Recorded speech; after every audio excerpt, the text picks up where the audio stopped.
Madame, Monsieur, bonsoir. Bienvenue à Femmes de Valeur. Florence Bassonneau-Kaboré, ce nom ne vous dit peut-être pas grand-chose, mais vous connaissez certainement Faso Attiéké. Cette marque dont la labellisation avait créé un buzz sur les réseaux sociaux. Faso Attiéké est une unité de transformation, de conservation et de commercialisation de l'attiéké made in Burkina. Unité mise en place et dirigée par Florence Bassonneau-Kaboré, notre femme de valeur de la semaine. Avec elle ce soir, nous allons parler entrepreneuriat. Nous allons aussi parler patience, humilité et endurance. Bonsoir madame. Bonsoir madame Kéré. Bienvenue à Femmes de Valeur. Merci. Voilà madame, monsieur, nous allons nous permettre de découvrir davantage notre femme de valeur de la semaine avec ce portrait réalisé par Sékou Zongo. Son rêve d'enfant, être l'avocate des femmes défavorisées. Un rêve devenu réalité car même si Florence Bassonneau-Kaboré n'assure pas la défense de ces femmes devant les tribunaux, elle contribue largement à leur épanouissement. Des centaines de femmes vivent avec dignité grâce à Faso Attiéké, cette entreprise qu'elle a créée en 2010. Faso Attiéké est une unité de production et de commercialisation de l'attiéké made in Burkina. À ses débuts, l'entreprise produisait 50 kg par jour et employait 3 personnes. Aujourd'hui, elle a une capacité de production qui avoisine 75 tonnes le mois, soit environ 500 tonnes l'an, avec une main-d'œuvre estimée à 500 personnes. Cette ascension, Florence la doit à sa détermination et à sa capacité à surmonter les épreuves. Car des épreuves, elle en a connu et pas des moindres. En 2019, notre femme de valeur de la semaine a été lauréate du prix Pierre Castel, qui récompense les meilleurs entrepreneurs du monde agricole et agroalimentaire. C'est à la faveur de la réception de ce prix en terre ivoirienne qu'est né ce buzz autour de la labellisation de la marque Faso Attiéké. Loin de saper son moral, cette grande controverse a été un coup de pub pour la marque, nous confie la promotrice. Car nombreux sont les Burkinabés qui ont découvert à l'occasion que le Burkina produisait de l'attiéké et pas n'importe lequel. Depuis lors, Florence Bassonneau-Kaboré et ses collaborateurs continuent leur envol vers le sommet. Depuis son enfance, elle était habitée par l'esprit entrepreneurial. Son passage à l'Institut burkinabé des arts et métiers IBAM, sanctionné par un DUT en secrétariat, n'a pas freiné son élan. Sa carrière de secrétaire de direction dans plusieurs structures de la place non plus. Florence finit par assumer son choix, se consacrer entièrement à l'entrepreneuriat, à Faso Attiéké. Choix qu'elle ne regrette pas, d'autant plus que Faso Attiéké fait sa fierté et celle de centaines de personnes à travers le Burkina. Elle est mariée et mère de 3 enfants. Madame Bassonneau, vous êtes secrétaire de direction de formation, responsable de Faso Attiéké et coordonnatrice de la coopérative CTPA Wenkouni. Voilà, vous vous définissez comme une femme battante, une femme discrète, mais aussi qui lutte pour être une bonne mère de famille. Oui, je reconnais que je me bats quand même et ça n'a pas commencé maintenant parce que j'ai grandi à côté d'une mère qui se bat, qui ne peut pas s'asseoir tranquillement et d'un papa aussi qui ne s'assoit pas. Ils sont aujourd'hui à la retraite, mais ils se débrouillent quand même toujours dans des activités. Et donc, depuis toute petite, j'ai été initiée au commerce par la maman. Bien qu'étant enseignante, elle nous chargeait, j'ai commencé, elle nous chargeait des galettes. On partait à 5, 7, 10 km souvent pour aller vendre. Et même avant ça, on vendait des oranges, des toffees, de l'eau au bord de la voie avec les passants dans un petit village, Sabou, avec le caïman sacré. Et quand j'ai grandi au collège, toujours pendant les vacances, au lieu de s'asseoir à ne rien faire, on faisait le petit commerce pour préparer la rentrée. C'est avec cet argent qu'on nous donnait nos tenues pour la rentrée et l'argent de poche. Et arrivé à l'université également pour arrondir le fonds et l'aide des parents, on faisait le commerce de yaourts, des sacs en cuir. Et quand on a commencé à travailler, le salaire n'était pas suffisant. Il fallait faire le commerce des des pagnes, du miel pour pouvoir subvenir à nos besoins. Donc c'est dans cet environnement que j'ai grandi et j'ai évolué, et tout en étant salarié premièrement et ensuite entrepreneur moi-même. Et également, vous l'avez bien dit, je suis mariée et mère de 3 enfants.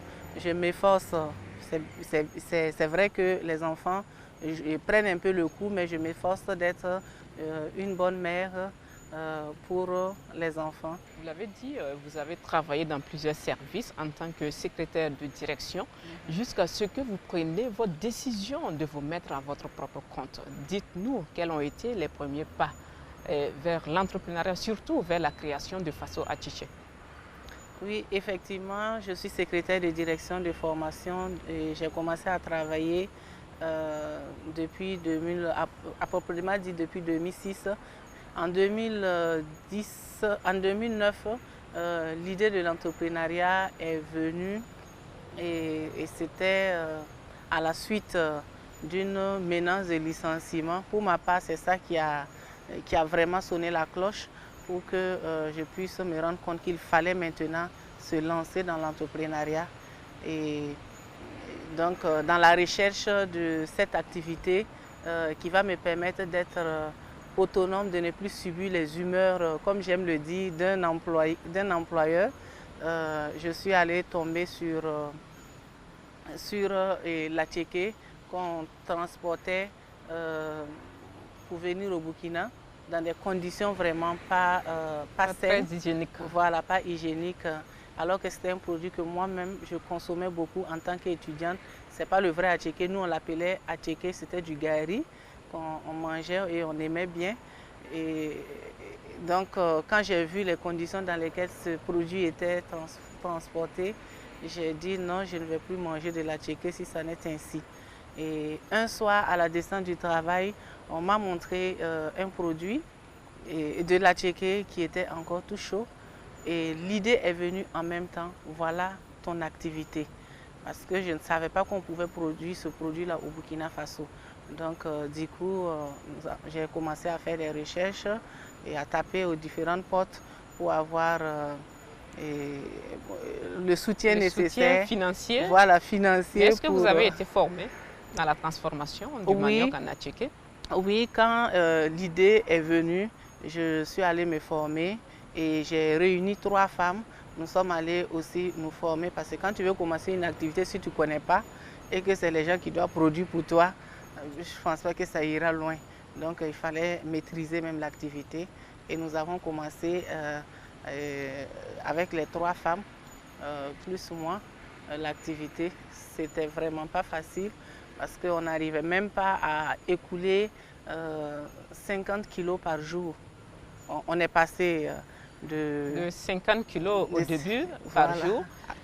Aujourd'hui, vous produisez environ 75 tonnes le mois. Le mois, oui. Quelle performance en 5 ans d'existence. Oui, c'est la grâce de Dieu et c'est la confiance des Burkinabés, des consommateurs. C'est ça qui nous a permis d'atteindre ce stade-là et on compte encore aller plus loin. Vous avez aussi signé plusieurs contrats de partenariat avec des organisations paysannes pour la production du manioc. Oui. Parlez-nous de ce volet et de la vie de l'entreprise. Oui, c'est vrai, de 5 emplois, nous sommes aujourd'hui à 73 personnes qui travaillent de façon permanente à Faso Attiéké et on compte 85% de femmes parmi le personnel. Parce que pour dire Faso Attiéké, son objectif, c'est non seulement en produisant, en commercialisant l'attiéké, c'est pour créer des AGR pour les femmes. Donc les femmes, c'est une priorité chez nous et on va encore plus loin. Et ce sont des femmes qui sont défavorisées, qui n'ont pas les moyens d'avoir des aides à la maison pour s'occuper des enfants. Donc elles sont obligées de venir avec les enfants parce que si elles ne viennent pas, avec l'enfant, le mari va refuser qu'elles viennent travailler. Donc nous avons même fait une crèche à côté pour ces enfants-là, plus être à côté de leur maman qui travaille, l'esprit tranquille. Et on fait une cuisine pour ces mamans et pour leurs enfants à l'intérieur de Faso Attiéké. Et nous travaillons aussi avec la coopérative Et avec beaucoup de femmes en milieu rural, nous avons dans la commune de Kion, dans le Sanguier, nous avons 150 femmes qui travaillent dans la transformation du manioc la pré-transformation du manioc, oui, et également les légumes, le séchage des légumes et des PFNL. Dans le Boulki-MD à Nabadogo, nous avons au moins 170 femmes qui travaillent aussi on avait commencé avec elles dans la transformation du manioc, mais l'approvisionnement du manioc était compliqué, donc elles se sont reconverties dans la transformation du soumala, du beurre de karité et d'autres du sésame. Et à Tiao, nous avons organisé 160 femmes là-bas.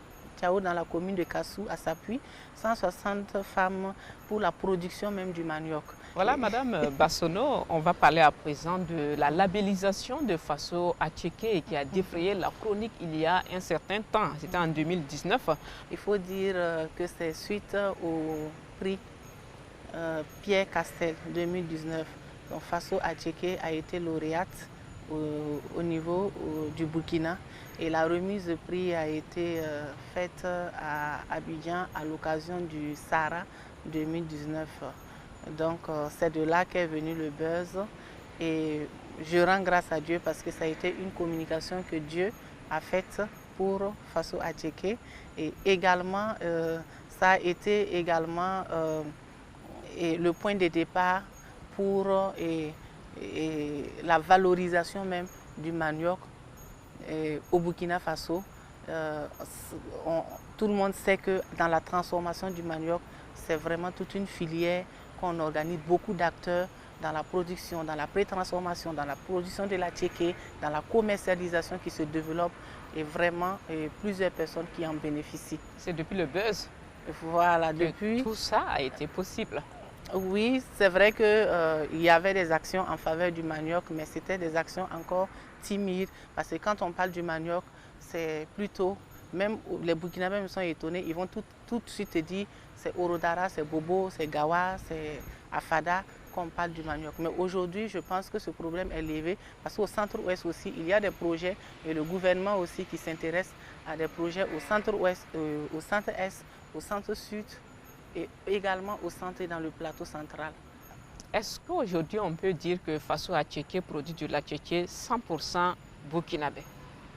Et la vision de Faso Attiéké, c'est d'être le numéro 1 et de rester le numéro 1 en matière de production d'attiéké de bonne qualité et 100% burkinabé.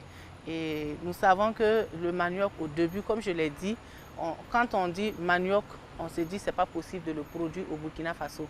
Et il y avait des problèmes d'écoulement, ce qui fait que la production du manioc n'est pas suffisante pour la production en fait, de l'attiéké. Donc une grande partie de la matière première est importée des pays voisins, mais des actions, particulièrement Faso Attiéké, mène des actions dans l'organisation des producteurs. Et cette année, nous avons signé des contrats avec 4 grandes organisations paysannes et dans le centre-est et dans le centre-ouest pour la production du manioc. Et on attend plus de 5000 tonnes de manioc pour cette saison-là.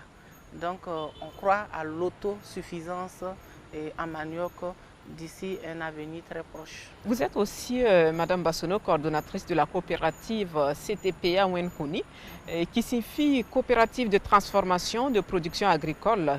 Et cette coopérative compte en son sein environ 500 femmes. Quel est l'objectif qui se cache derrière cette volonté encore d'accompagner les femmes du milieu rural vers leur épanouissement? L'idée de la coopérative, de la création de la coopérative est née également en 2009 et elle a été finalement créée en groupement en 2011 et aujourd'hui, depuis 2018, nous sommes en coopérative. Mais il faut dire que j'ai grandi dans le monde rural et avec, au milieu de ces femmes-là qui souffrent. Et parce qu'elles sont trop dépendantes, elles sont pauvres en réalité parce qu'elles n'ont rien pour elles-mêmes. Et ça m'a fait vraiment chaud au cœur et il fallait, et je me disais qu'il fallait que je lutte pour la cause de ces femmes. Et je le reconnais, je suis en quelque sorte, et toujours je pense, être l'avocate, j'ai toujours voulu être l'avocate de ces femmes défavorisées à ma manière. Et la manière que j'utilise pour défendre ces femmes-là, c'est de leur permettre d'être autonomes. Et c'est des solutions endogènes que nous utilisons. On regarde, on sait que la femme a plein de potentialités. On regarde ce qu'il y a comme potentialité en elle et ce qu'il y a comme potentialité dans sa localité qu'on essaie juste de développer à travers des formations, le système de mentorat que nous avons toujours instauré dès le début, mentorat informel qui est en train de se formaliser, et de coaching, de conseil et surtout d'accompagnement de ces femmes-là pour relever leurs difficultés. Et l'épineuse question qui vous tient particulièrement à cœur, c'est la question de l'accès des femmes à la terre. Est-ce que la coopérative fait quelque chose dans ce sens? Si, l'accès de la femme à la terre est vraiment une question épineuse parce qu'on a beau faire, même il y a des localités où quand la femme, son travail c'est de fertiliser le sol pour le propriétaire terrien ou le mari. Et alors qu'on sait qu'aujourd'hui, tous les projets qui sont là, et si on doit investir sur la terre, il faut forcément un papier qui prouve que la terre appartient à la femme. Et la femme n'a pas ce moyen d'avoir ce papier. Donc, à Tiao, dans la commune de Kassou, nous avons pris un terrain. Nous sommes à 33 hectares que nous avons pris. Et comme on tient aussi à l'environnement, il y aura 7 hectares pour préserver l'environnement. Et les femmes vont continuer à faire la collecte des PFNL dans cet espace-là. Et l'autre partie sera parcellée. Et nous avons déjà commencé sur une petite superficie d'environ 4 hectares et sera davantage parcellée cette année pour faire travailler les femmes. La personne ne peut venir les déloger tant que ce soit elle-même qui soit fatiguée d'exploiter la terre. Encore faut-il avoir les moyens financiers pour exploiter la terre. Est-ce que vous les accompagnez vers les structures de financement? Oui, effectivement, le deuxième problème, c'est l'accès au financement dont elles sont confrontées. Donc, nous, comme je l'ai dit, c'est des solutions endogènes parce que nous-mêmes, nous n'avons pas assez de moyens pour les accompagner. Donc, nous savons que pour avoir accès au financement, il faut avoir une bonne comptabilité et un bon compte d'exploitation. Donc, nous les accompagnons à avoir un bon compte d'exploitation. Nous les accompagnons à la gestion même financière de leurs activités génératrices de revenus. Et nous les accompagnons également, nous frappons aux portes des bonnes volontés, les partenaires qui voudraient bien les aider, les partenaires qui n'ont pas circoncis, parce que le problème des partenaires, on n'intervient pas dans telle zone, on n'intervient pas dans telle zone, c'est toujours dans les mêmes zones qu'elles interviennent. Mais avec ceux qui sont de bonne volonté, nous les approchons pour qu'ils puissent les aider également avec des formations plus poussées et souvent même des facilités pour accéder au financement. Secrétaire de direction, vous avez démissionné pour vous mettre à votre compte. Si c'était à refaire, est-ce que vous allez vous engager sur ce chemin-là? Si, je le ferai et je crois que ça a été une bonne chose d'avoir travaillé, surtout le métier de secrétaire de direction, mais ça a été vraiment formateur parce qu'on touche à tout, que ce soit la comptabilité, l'organisation, que ce soit les ressources humaines, la gestion même, on touche à tout. Et je pense que c'est tous ces bagages-là que j'ai eus dans les différentes structures que j'ai fréquentées qui m'ont permis aujourd'hui d'être à mesure de gérer cette entreprise qui se veut grandissante, qui ira davantage de progrès en progrès. Et je me souviens qu'une fois, il y a un patron qui m'a dit « Mais Florence, pourquoi tu ne fais pas ce que tu aimes ?» Ce patron, il a compris que ma place n'est pas dans un bureau, mais ma place est dans l'entrepreneuriat. Et je lui dis merci d'avoir contribué parce que quand j'ai démissionné, je suis allée dire, j'ai décidé de faire vraiment ce que j'aime. Finalement. Finalement.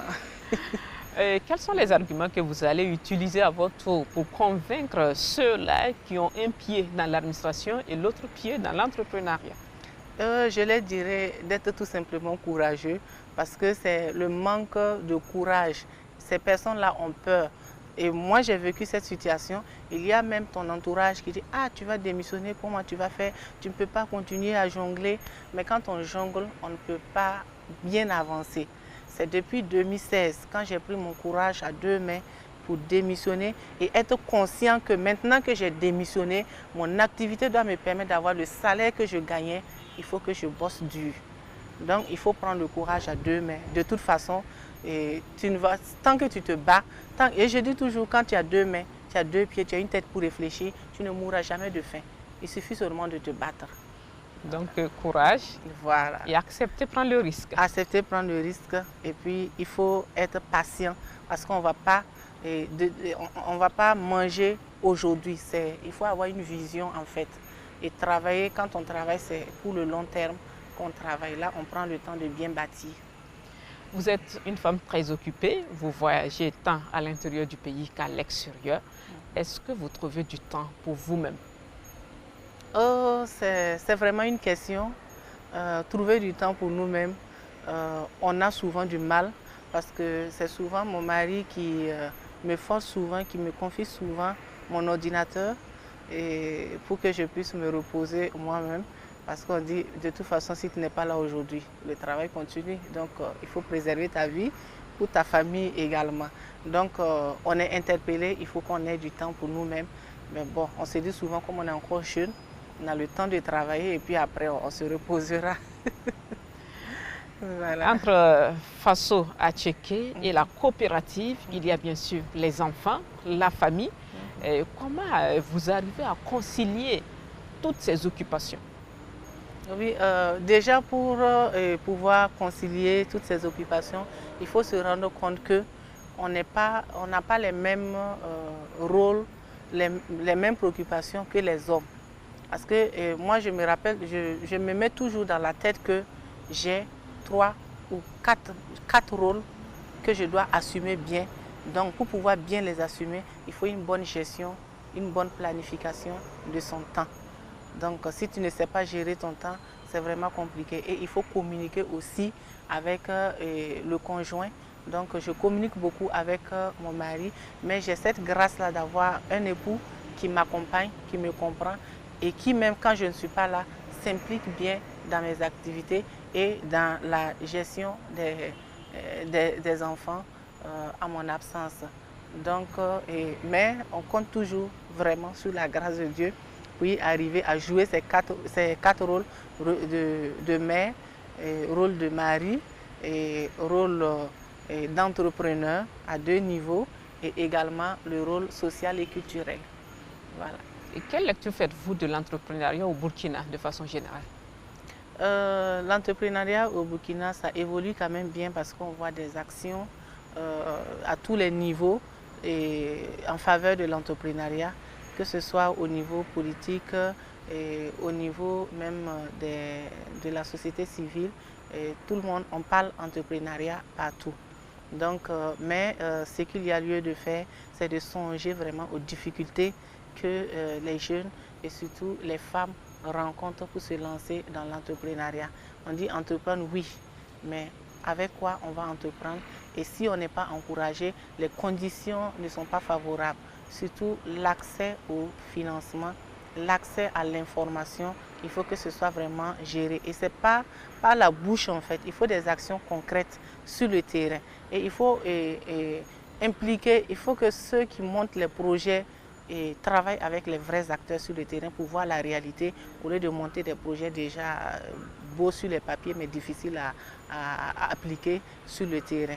Donc déjà, félicitations à l'ensemble des Burkinabés qui ont compris que grâce à l'entrepreneuriat, on va payer les impôts et c'est ça qui va permettre le développement. À tous les niveaux, on paye, que ce soit l'UTS et les autres impôts, c'est ça qui va permettre le développement du pays. Donc on a vraiment intérêt et également quelqu'un qui entreprend va forcément avoir besoin d'employer quelqu'un.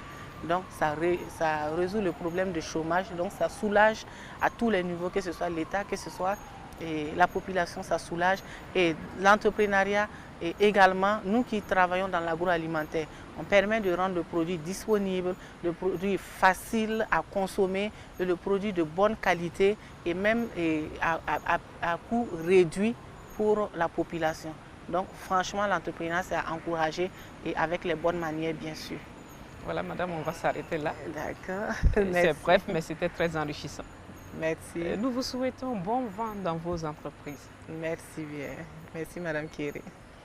Et oui, madame, monsieur, c'est le combat d'une vie, le combat d'une guerrière des temps modernes. Faso Attiéké a pris son envol et nous espérons qu'elle va voler encore plus haut. C'est juste pour dire que nous pouvons réaliser nos rêves pour peu que nous y mettons de la volonté, de la persévérance et une dose d'humilité. Comme le dit si bien le poète René Char, il n'y a que deux conduites avec la vie, ou on la rêve, où on l'accomplit. Nous allons vous retrouver la semaine prochaine avec une autre femme de valeur sur les antennes de la RTB. Bonsoir.